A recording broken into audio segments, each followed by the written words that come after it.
Imagine if your family was awakened in the middle of the night by a team of federal officers. Well, that's exactly what happened to a woman and her children in Granville County. Amanda Lamb is in the newsroom joining us now. And Amanda, we understand that because this case falls under the Patriot Act, a lot of the usual rights for defendants not available here.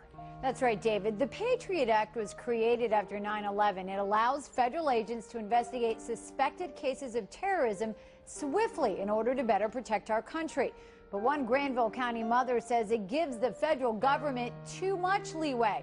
Her son was taken into federal custody 2 months ago.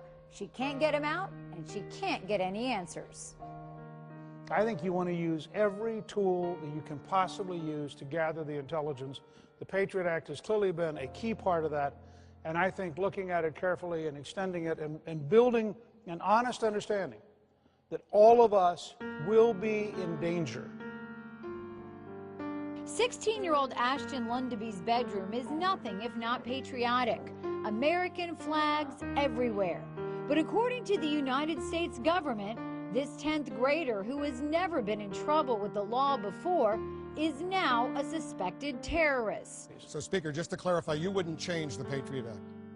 No, I would not change it. I'm not aware of any specific change it needs, and I'd look at strengthening. On March 5th, around 10 o'clock in the evening, Annette Lundeby says 10 armed FBI agents, along with 3 local officers, stormed her home looking for her son. They handcuffed him and presented her with a search warrant. They said that he was being arrested. His mother has had little access to him since his arrest.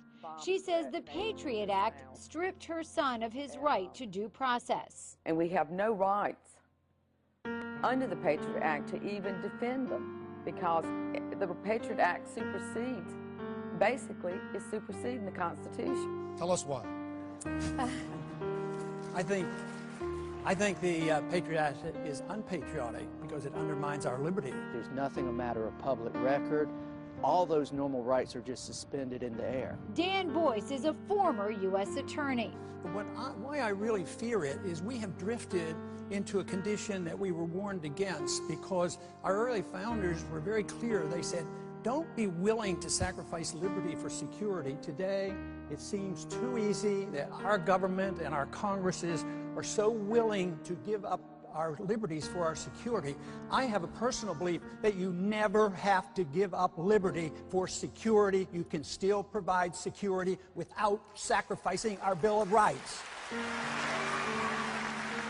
I don't want a law that says, after we lose a major American city, we're sure going to come and find you. I want a law that says, you try to take out an American city, we're going to stop you. This is like saying that we need a policeman in every house, a camera in every house, because we want to prevent child beating and wife beating. You can prevent crimes by becoming a police state. So if you advocate the police state, yes, you can have safety and security, and you might prevent a crime, but the crime then will be against the American people and against our freedoms, and we will throw out so much of what our revolution was fought for. So don't do it so carelessly. Boyce believes the Patriot Act has gone too far in some cases, and Ashton Lundeby's may just be one of them. It very well could be a case of overreaction where an agent leapt to certain conclusions or has made certain assumptions about this individual and about how serious the threat really is. Because there is a gag order in the case, the U.S. attorney in Indiana told us he could not comment, nor could the FBI. The North Carolina Highway Patrol did confirm they assisted the FBI with its operation at the Lundeby home on March 5th.